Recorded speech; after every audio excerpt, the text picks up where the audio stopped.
like noticing that's in the way of the front row people. Hi, everyone. Hope you've had a good day one of GCAP, and welcome to this session on gamer rage. Preparing for it, I was thinking a lot about what kind of expectations people might have coming into this session. So I'm excited to hear your thoughts afterwards at any point.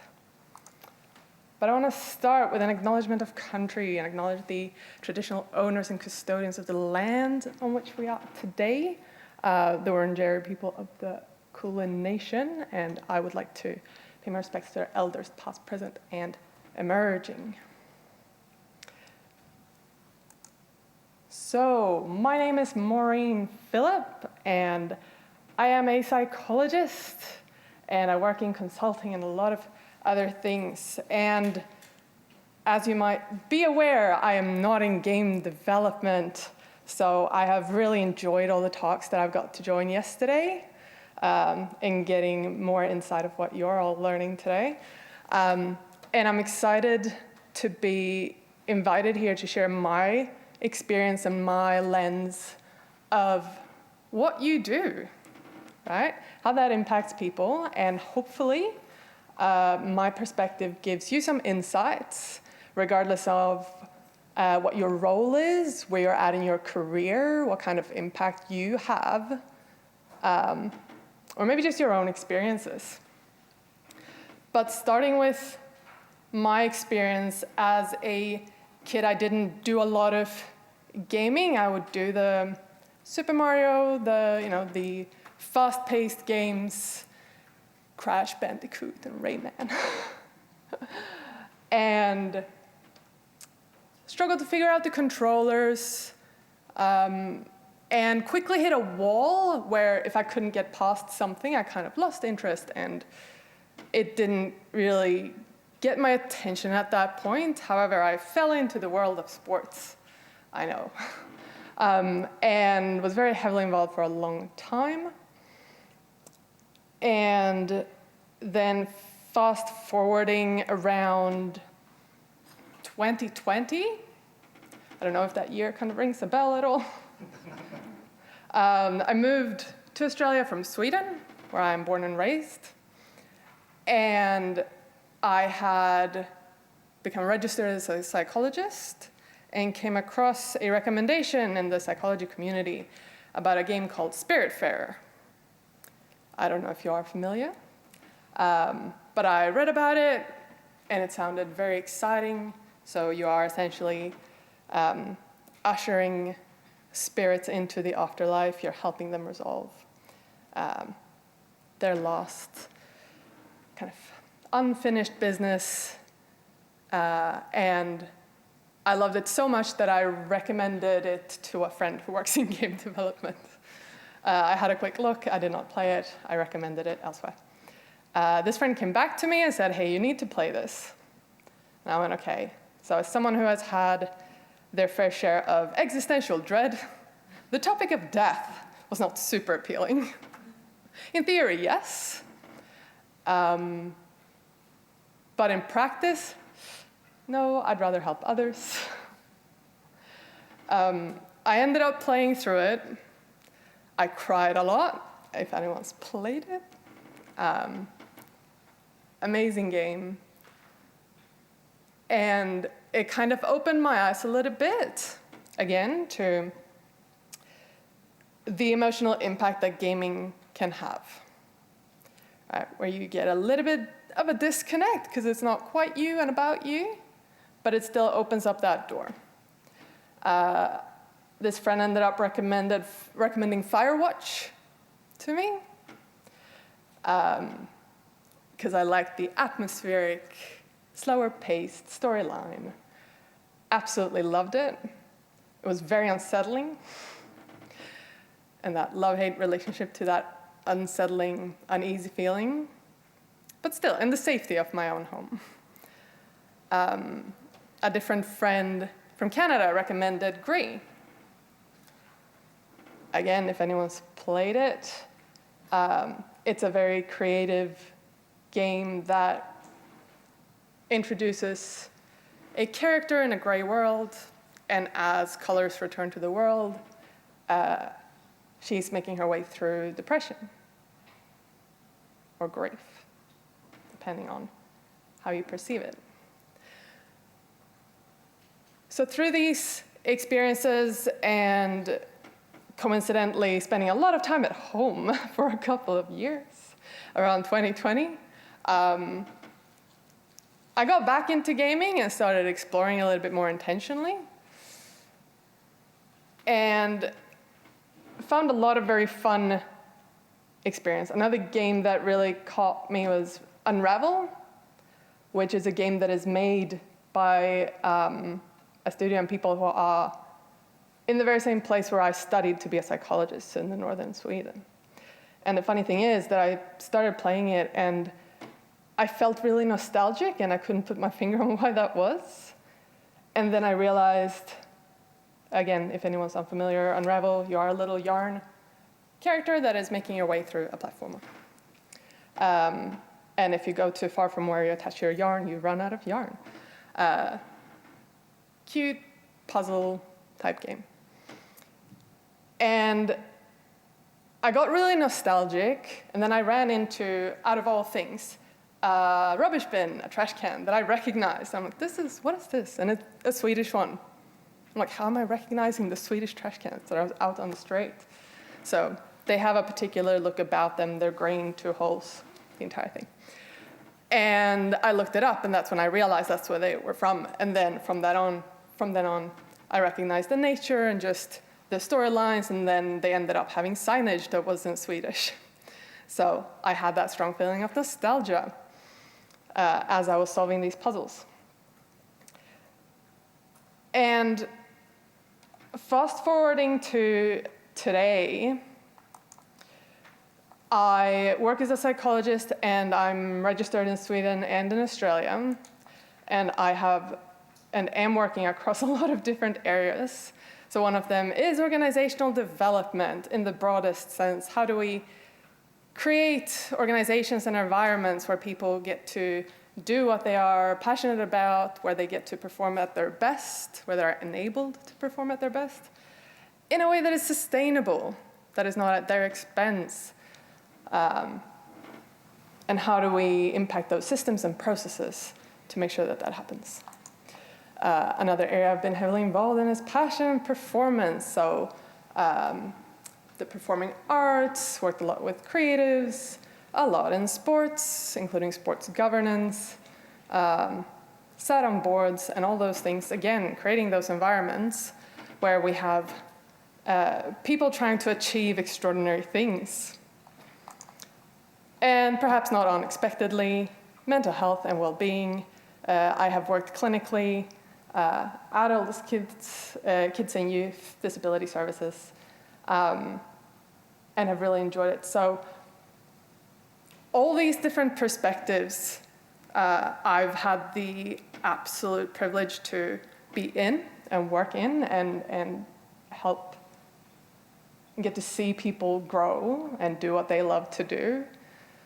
And one thing that is leading me into the topic of today, one thing that has been a common factor in all of these areas that has been a big barrier, that has caused a lot of problems, and that has been thoroughly misunderstood out of all the emotions that I work with, is anger.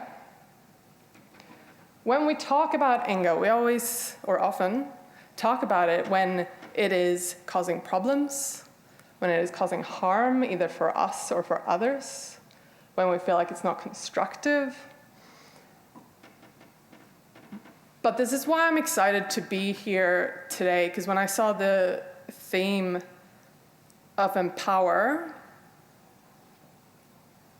talking people through, helping them reframe anger has been one of the most significant things, the most significant ways that I think I have managed to empower people regardless of where I've worked with them. Whether it's been with families and how to understand their kids, whether it's been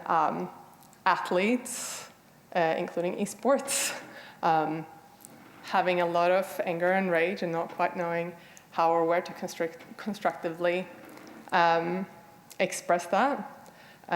Or in organizations where anger tends to be a lot more subtle, passive-aggressive, the emails, right? I think we've all had that experience of passive-aggressive emails, or been worried about coming across as aggressive.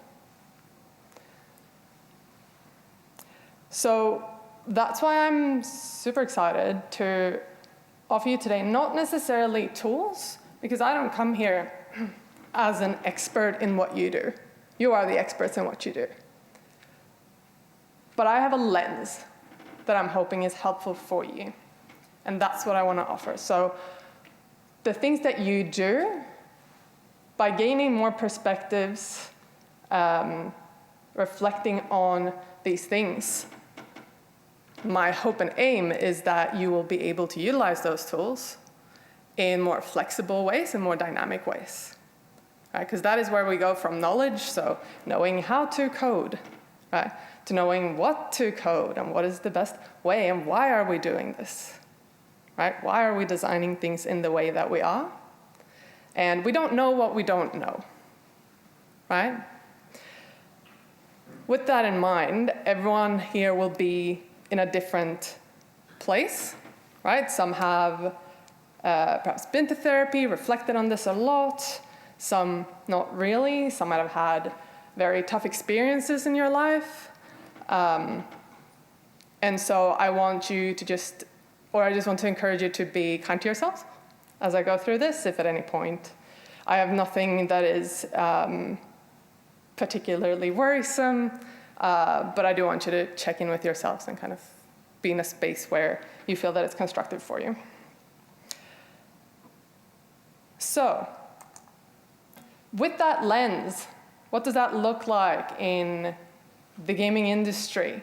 So community management, right? So that organizational development, how do we, when we work with aggressive end users, aggressive gamers, so the community management, then there's the overall gaming experience. What is it that we are providing, that you are providing for the people that are playing your games?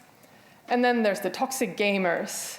And I've put that in quotes because it depends on how we want to refer to the toxic gamers.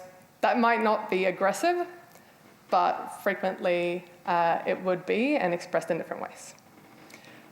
So these are the things that I want to kind of chat about today. And again, I'm going to provide some brief examples.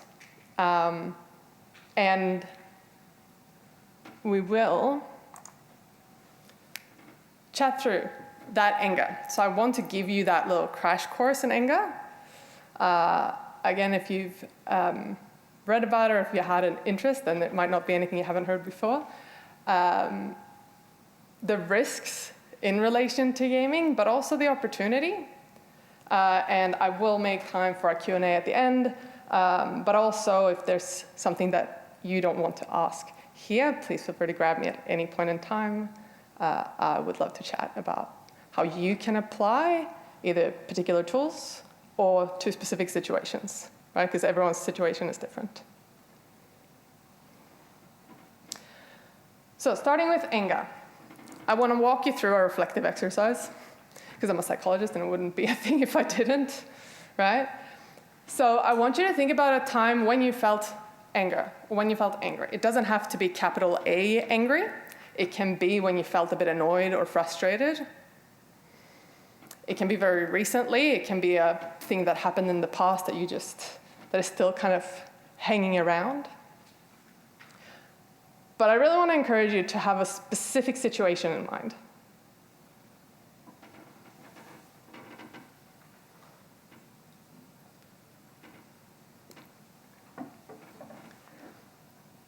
So as you think about that situation, bring up, who was involved? What was it that happened?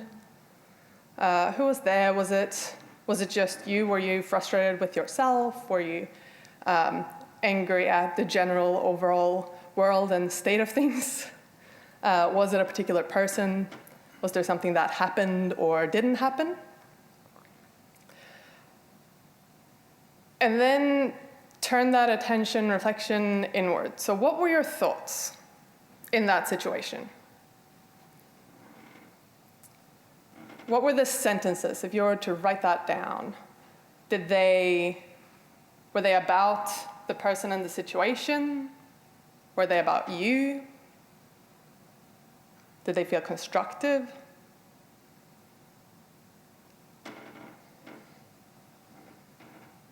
How did you understand what was happening? Perhaps felt unfair, or we labeled people as rude or disrespectful or inconsiderate. Or maybe we labeled ourselves as not capable, impatient, not competent, unlucky.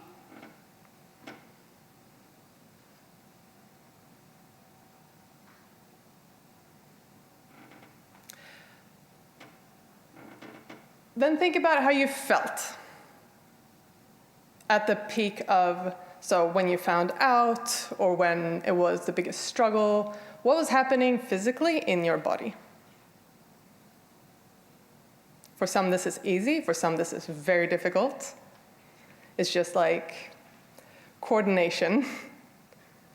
It's not that some have it, some don't, but some have developed it, and some not as much just yet.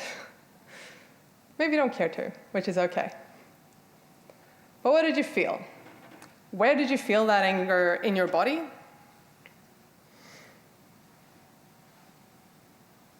How would you describe it? Was it a heat? Was it a movement? Did it sit lower down in your stomach, higher up?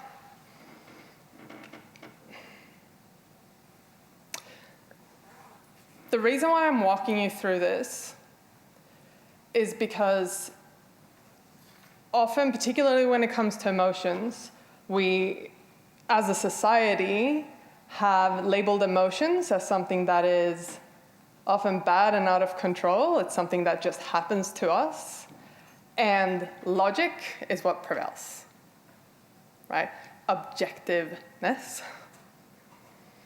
And we tend to dismiss emotions when they don't serve us. When we are experiencing it, we have an ability to reframe the world as if our experience is fact. Do we recognize this?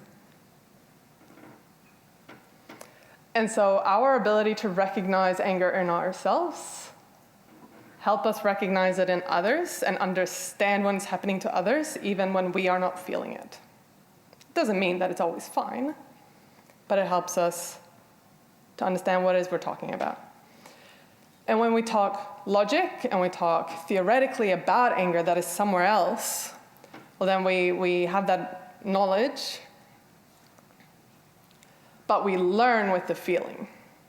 So when we have it, when we sense it. And I'll get into that more in depth. One last question that I want to ask about that situation that you have is, what did you do? So as we grow up, we learn to manage and understand our anger in different ways. Some get told that it is just bad and it needs to be hidden, put away, controlled. But in the end, what it is that we're learning is simply to not express it, or not express it in that way that is inconvenient for others. So did we just focus on the anger to rationalize it, think about something else, reframe it so that it didn't actually make us angry anymore? Did we act on it? Did we speak up? Did we do something about it? Did we tell someone else to do something about it? Or did we just recognize that it's not worth the effort? There's no right or wrong here.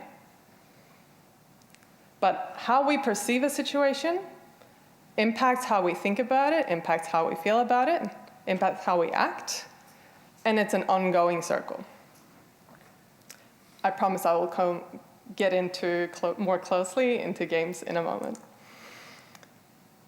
So from a physiological perspective, what happens when we're angry?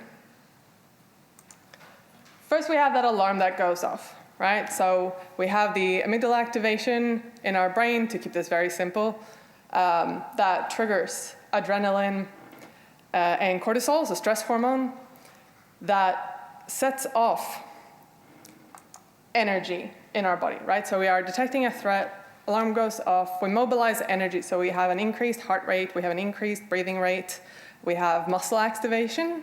So if we start feeling tense, right? Which is why if we rationalize our frustration or anger and kind of try and not act on it, your body is still doing this, right? And that's when we then develop neck pain, right? Or back issues or other things, because your body is ready for it, but it doesn't get an outlet.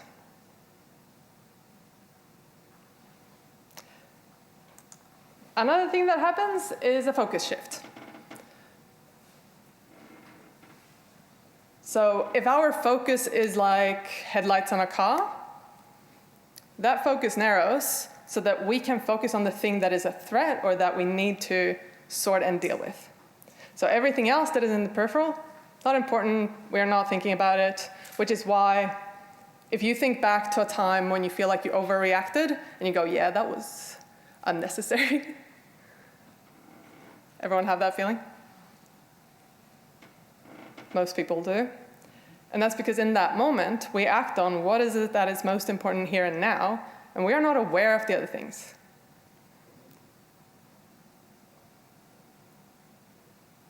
And that's easy for us to understand. We can be very empathetic with ourselves, going, well, I didn't know that that was the case, or I'd forgotten, or I didn't think about, or, it was just the moment. But when it comes to other people, we have a tendency of labeling them as just aggressive, right? That is who they are, especially if it's someone that we're not familiar with and we're only meeting in that particular setting. And just go, they're just aggressive a bit much, out of control. Because our focus is currently wide on the entire situation, the big picture. So what is the purpose of these things? So that quick reaction speed that happens is obviously urgency. If there's a threat, then we need to react quickly, because we might not have the time to wait, right? If we have something or someone coming at us. And that mobilized energy is that force that if we don't recognize the relevance and importance, or if we try and dampen it, then we don't have the force to actually make a change. As a simplest example, you have a friend that constantly asks you for favors, and then they ask you, can you help me move this weekend? And you go, oh no, sorry, can't really, because you just want to sit at home and chill. And they go, oh, come on, it's going to be fun. Come on, you can help, right? Or we go, oh no, sorry, I really can't. There are things I need to, dishes and so on. And they go, come on, let's go. You can. And then slowly that anger, that frustration, annoyance starts bubbling up, that I have repeatedly set boundaries here that are being ignored. And that anger comes up with that force to help us go, look, I really can't. You need to stop asking. That might not be a situation that we tend to label as angry, but it's the anger that is helping us set that boundary. And then with that focus shift, eliminating those distractions. So if I need to do something urgently and fix it because there's a threat, then I can't think about what I'm gonna have for dinner next week, right? I need to go, what is it that I have to sort here and now? So anger is protective. It helps us set boundaries, take action, and what is important to keep in mind that it's not just physically protective. So our safety is one thing, our physical safety, but it's also protective to our values, so the things that are important to us, right? Our perception. So if I see myself as a very thoughtful, helpful, considerate person, and my friend goes, yeah, sure, if you just want to think about yourself, that's fine. Always when I have these talks, because I've talked about anger a lot, I feel it coming up, right? So at that time, I get frustrated because I am now not protecting my time during the weekend so that I can rest and recover. I am also protecting my self-perception as someone who is helpful and considerate and happy to help out whenever I can. And that is being questioned.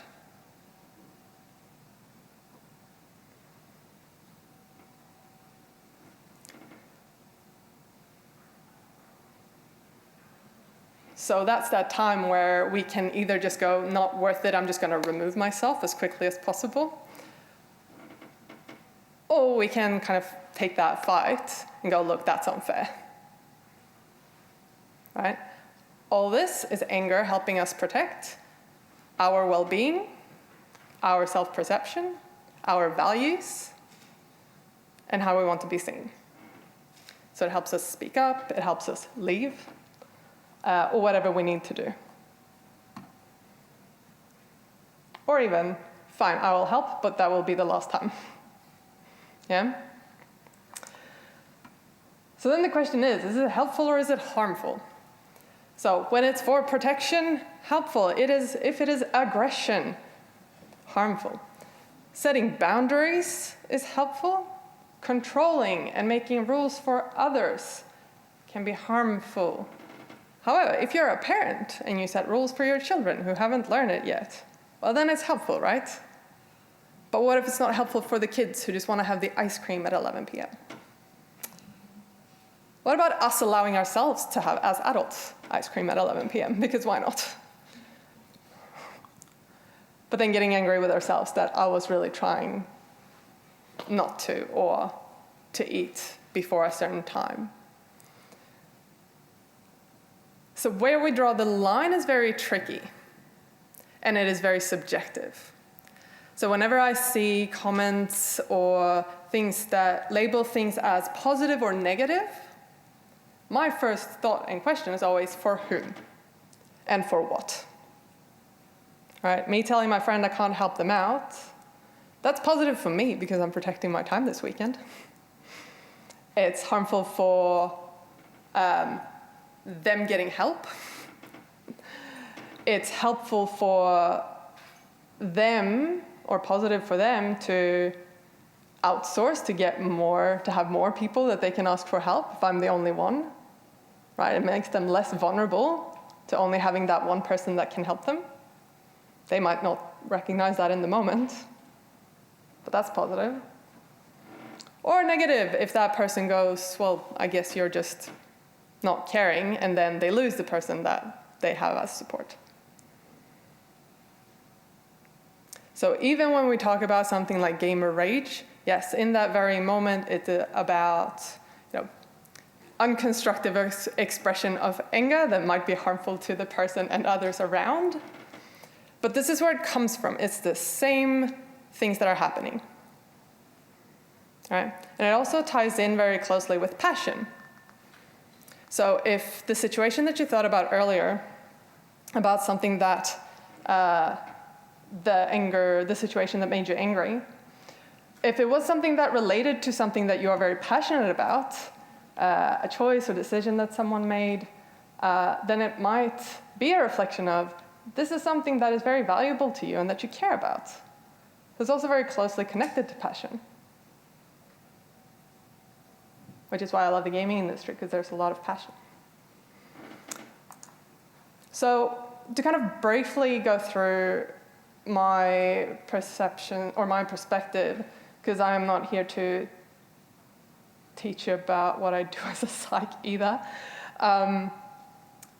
But I've had a lot of conversations about when anger overall gaming becomes unhealthy to a point of clinical diagnosis, which definitely has its drawbacks and faults. But in the broadest of terms, diagnosis is there to help us categorize and understand and have research that talks about the same things. So that's why we're trying to define things with diagnosis. It is not perfect in any type of way, and it doesn't represent everyone's experience. But it is there for a reason. I can have this conversation if you want to have it. But very briefly, so the two core manuals for diagnosing is the ICD-11, pattern of gaming behavior, particularly that last bit, takes precedence over interest in daily activities and continuation or escalation of gaming despite the occurrence of negative consequences, which is where you have gamer rage, right? If I'm alienating people or losing my spot on the esports team or end up trashing my controller into the wall or into the TV, whichever, that would be occurrence of negative consequences in psych speak.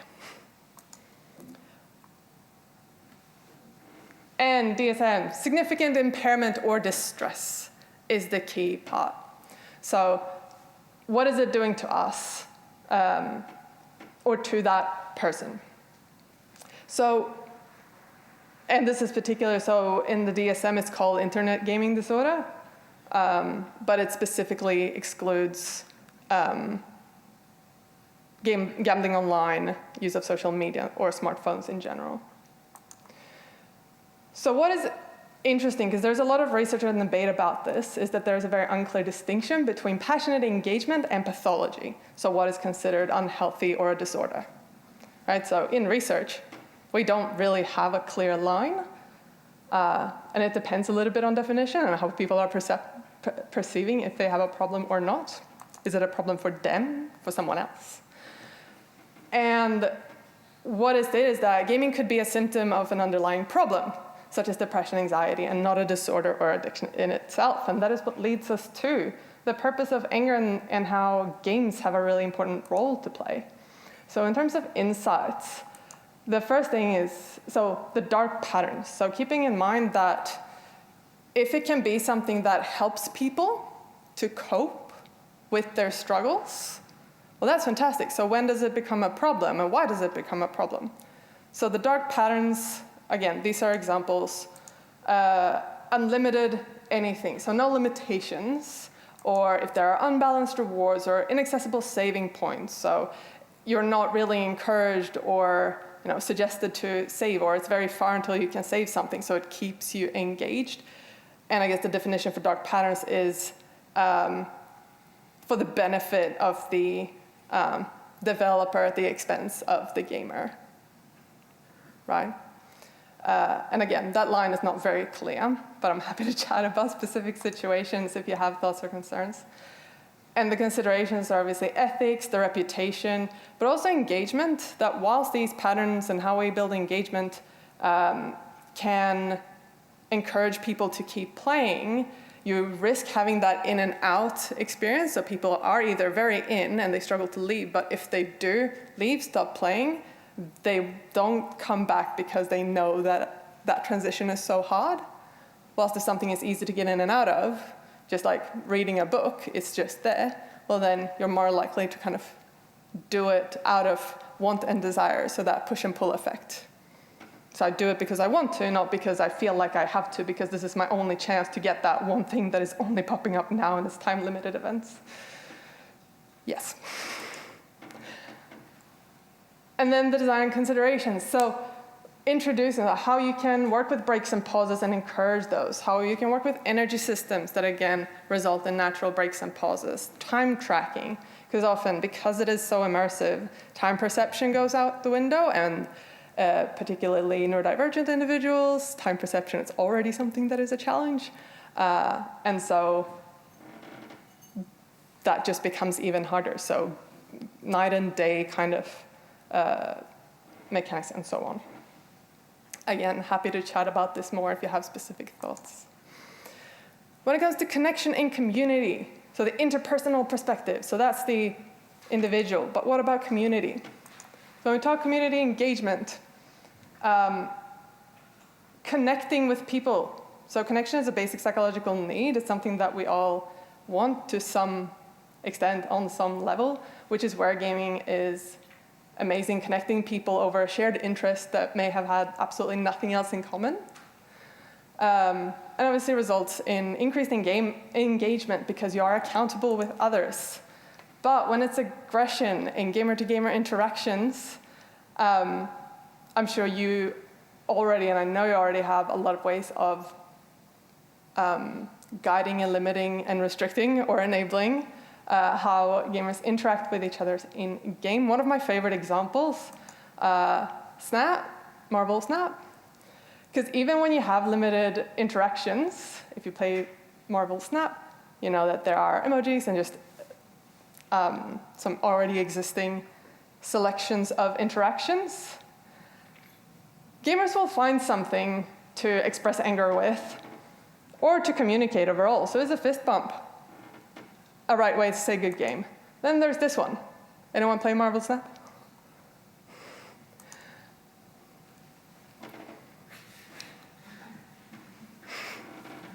So even in the most positive thumbs up, there will always be a way around if you really want to express anger and aggression. Then the key thing with engagement, so don't read the comment section, right? Because there is often a lot of anger and aggression and opportunities. Obviously, community management, there's a whole lot of resources, a great talk from last year that I've looked through, so I'm not going to go into that because I'm sure your community managers are much better at this than I am, but it's in the details. But what I do want to make everyone conscious and aware of is that there are work health and safety regulations around workplace and occupational violence. So if you are naturally, as part of your role, engaging with violence, then your workplace has an obligation to make sure that that is safe and that you have the supports that you need. And that can be done in a lot of different ways, but there is a legal obligation for this. So again, happy to chat further. And just kind of interpersonal support, so I can check in with XYZ, is not quite enough, because what if someone doesn't feel safe to chat to their manager? They feel like, I should be able to manage this, and it shouldn't be impacting me because it's not technically directed at me, but overall, it's still something that impacts us. So the opportunity, to make sure that I have some time for questions. So the limitations of talking, I walked it through, that we can talk about all these things, but talk is cheap, I was going to say. And even the limitations of doing, that when we are doing things and acting, it's very easy for us to disconnect the feeling. We can act in the right way, but it's not going to apply to every situation. And it feels insincere. If I say I'm sorry and you don't think I am, then it doesn't matter if I am apologizing, right? But for someone to know why they are apologizing is where the power lies. So the opportunity is that, and the second part why I'm so excited with the gaming industry is that you create, so I work with in real life environments. You get to create immersive experiences that connect people that aren't physically connected, which is amazing. I'm limited to the people in the room or Zoom calls. Yeah? And so how you implement and understand and use feelings, including anger, is incredibly powerful to help people to process things that they don't feel comfortable processing on their own, or they don't know how to, or they just avoid it, and they're playing the game for other reasons.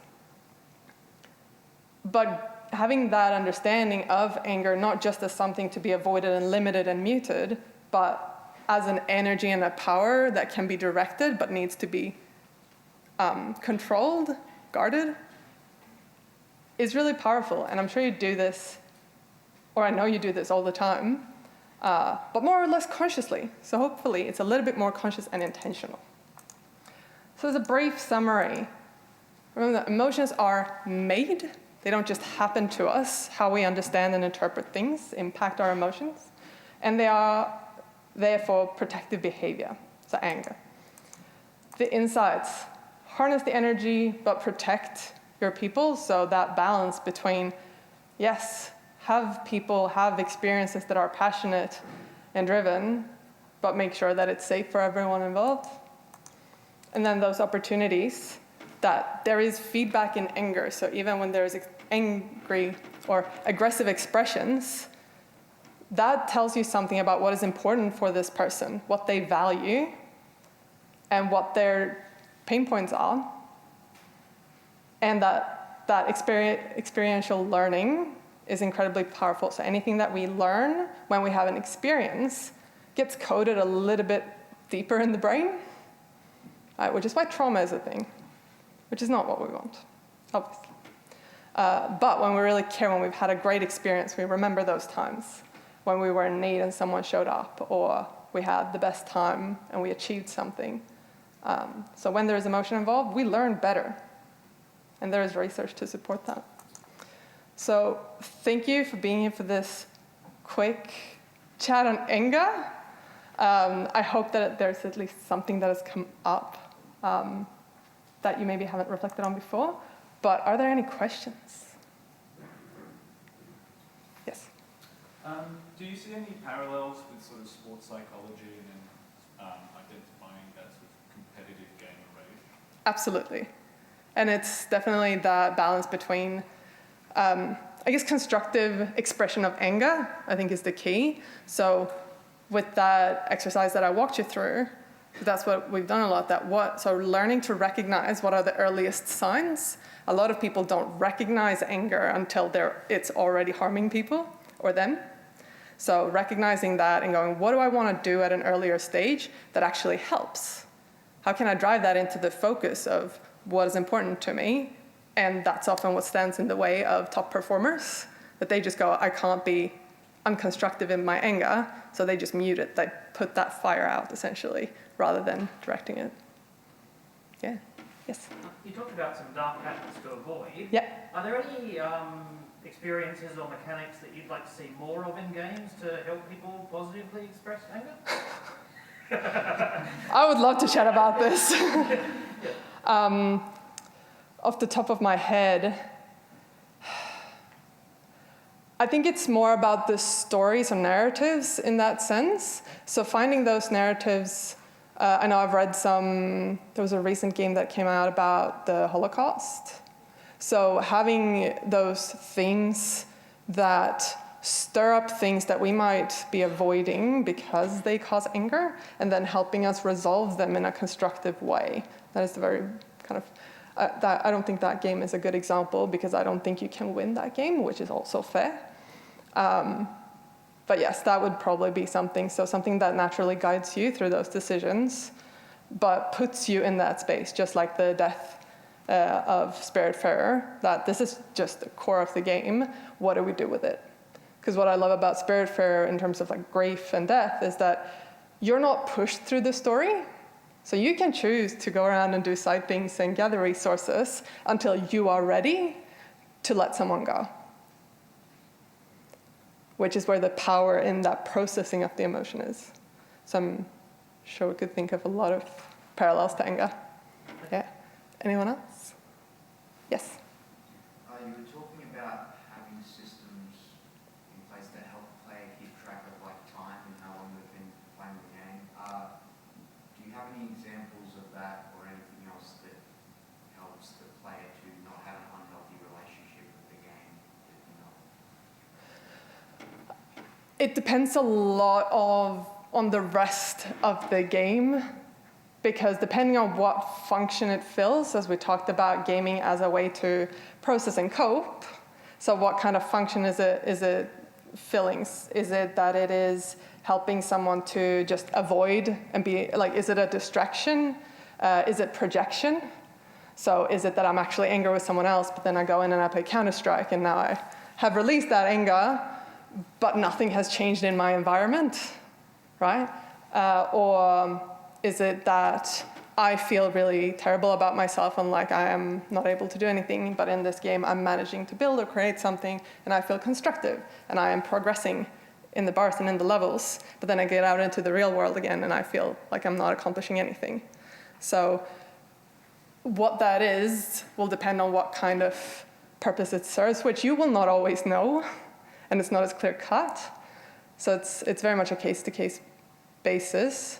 And that's why I'm saying that you have the tools, you would know what is possible, but then how it is impacting is where I could give thoughts and clues, and then you can work with that. But yeah, sorry, I don't have a more specific answer. Yes, please.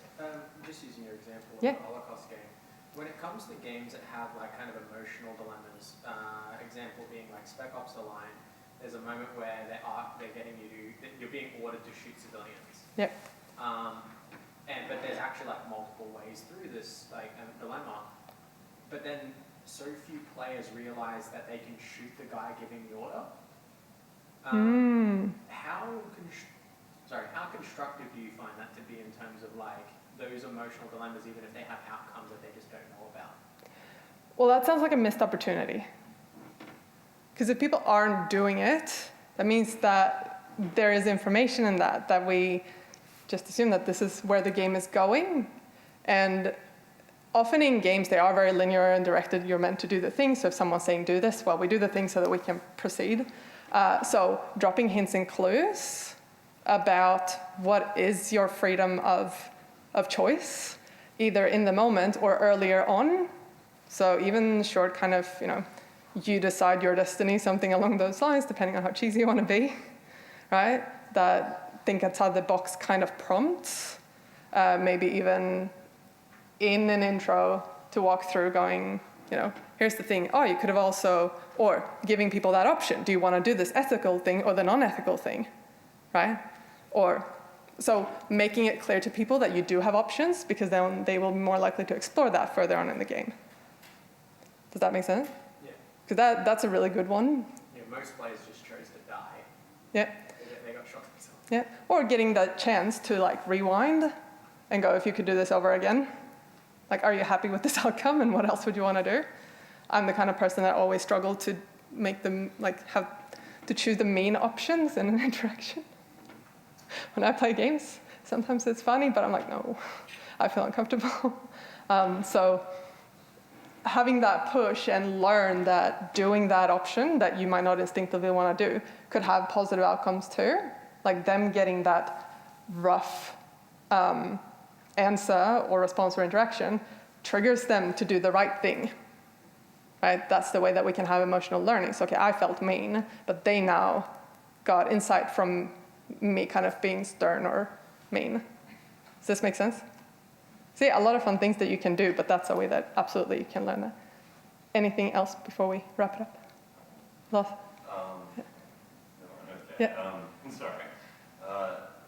With competitive games like Call of Duty or big esports titles like Counter-Strike, Yep. is there any ways of seeing games kind of counter the anger that's spawned from their perception of being good, being absolutely destroyed by other players, and able to, diffuse that rage in a healthy way? Yes, I think the core thing will come down to settings so that you can early on decide under what circumstances am I joining and playing this game, right? Because then you are choosing from the get-go, am I doing this for fun? Am I doing this because of this? And then you are essentially informed consent. I know what I'm getting myself into. I'm going to go with the last one in the back. Yeah. I'm just wondering about how anger in gaming manifests differently between the genders. Yeah, that is definitely a longer answer than here. That is a very long answer, and I think my best overall when it comes to behavior and reactions and so on, yes, there is a lot of kind of studies about gender, but because we know that gender is also not as clear-cut and white and black, and a lot of research shows that there is more in-group differences than it is between group differences. So the most aggressive to the least aggressive man will be a bigger difference than the overall difference between men and women. So depending on the context, it may or may not be helpful to consider that. It might be different types because we exist in society because gender is socialized. We have different things that are likely to trigger anger. So depending on the theme of your game, certain themes might be more triggering of anger or more likely to be perceived in a way that triggers anger for people that have been socialized into a certain gender. I think that's the best answer I can give in a couple of seconds because I'm going to let you head off to your next sessions, but do please feel free to find me, grab me, contact me at any point. I'd love to chat. And yeah, hope you have a good day too. Thank you so much for joining.